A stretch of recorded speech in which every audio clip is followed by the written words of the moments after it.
একটি পা অকেজো, অন্য হাতটিও বেশ দুর্বল। হাঁটা যেখানে কষ্টকর সেখানে এক পায়ে পুরনো সাইকেল চালিয়ে গ্রামে গ্রামে গিয়ে শিক্ষার্থীদের পড়ান ৬৫ বছর বয়সী মুক্তার হোসেন। টিউশনির জন্য নেই কোনো নির্দিষ্ট পারিশ্রমিকের দাবি, যে যা দেয় তাতেই হাসি মুখে সন্তুষ্ট থাকেন তিনি। ছাত্রছাত্রী পড়িয়ে যা সামান্য আয় করেন তা দিয়ে স্ত্রী সন্তানদের নিয়ে কোনো রকমে চলে এই অদম্য শিক্ষকের সংসার। মাসে ৫-৬ হাজার টাকার মতো কামাই করি, তাতে আমার সংসার চলে যায়। ৪০ বছর ধরে আমি এই টিউশনই করি। এক পায়ে সাইকেল চালিয়ে প্রতিদিন ৭ থেকে ৮টি ব্যাচে শিক্ষার্থীদের পড়ান মুক্তার হোসেন। মাইলের পর মাইল সাইকেল চালিয়ে এক গ্রাম থেকে অন্য গ্রামে ছুটে যান তিনি। তবে এখন তার বয়স ৬৫-র কোঠায়। শরীর আগের মতো সায় দেয় না, তাই মনে একটাই ভয়, যদি কোনোদিন আর সাইকেলে উঠতে না পারেন তবে কিভাবে চলবে তার সংসার। মুক্তার হোসেন স্বপ্ন দেখেন সরকার যদি তার এই সংগ্রামী জীবনের মূল্যায়ন করে পাশে দাঁড়ায় তবেই সার্থক হবে তার দীর্ঘ ৪ দশকের এই নিঃস্বার্থ পথ চলা। আমার তো সময় তো এখন শেষের দিকে, সেখানে বুড়ে হয়ে গেছি।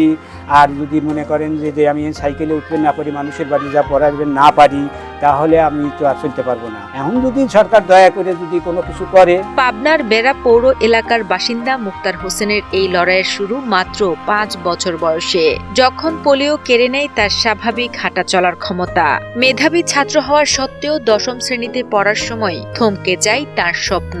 বাবা দ্বিতীয় বিয়ে করে আলাদা হয়ে গেলে ১১ ভাই বোনের বিশাল সংসারের দায়িত্ব এসে পড়ে তার কাঁধে। বাধ্য হয়ে পড়াশোনা ছেড়ে প্রথমে ছোট্ট একটি মুদি দোকান দিলেও পরবর্তীতে শুরু করেন শিক্ষকতা।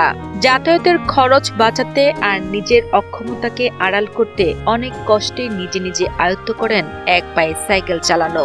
সেই থেকে আজও তার জীবনের চাকা ঘুরছে এই সাইকেলের পেডেলেই। অতি কষ্টে সাইকেল চালানো হচ্ছে একা একা। গ্রাম থেকে ও গ্রামে, ও গ্রাম থেকে ও গ্রামে যাওয়া আমার সুবিধা হয়। ৭-৮টা ব্যাচের টাকা দিয়ে আমার সংসার চলে। অভাবকে নিত্যসঙ্গী করেও শত শত শিক্ষার্থীর উজ্জ্বল ভবিষ্যৎ গড়তে কখনো পিছু পা হননি তিনি। তার হাত ধরেই আজ অনেক শিক্ষার্থী জীবনে প্রতিষ্ঠিত। প্রতিবেশীরাও প্রতিবন্ধী শিক্ষক মুক্তার হোসেনের এই সংগ্রামী জীবন দেখে আবেগ আপ্লুত। তাদের প্রত্যাশা জীবনের শেষ সময়ে যেন আর তাকে কষ্টে দিন কাটাতে না হয়। তাই এই অসহায় শিক্ষকের পাশে দাঁড়িয়ে প্রয়োজনীয় সহায়তা দিতে সরকারের প্রতি আহ্বান জানান তারা। টিউশনি করে খায় তো উনি প্রতিবন্ধী, সরকার থেকে যদি অনেক কিছু দান করে তাহলে সবাই ভালো হয়। এখন তার একটু কষ্ট, মানে আর্থিক অবস্থা খুবই খারাপ। সরকার যদি আমার চাচার একটু সাহায্য করতো, এটাই না করলে আবেদন। সংসার জীবনে কষ্ট, তার তোর ভাবে আর্থিক অবস্থা রেখে যায় না।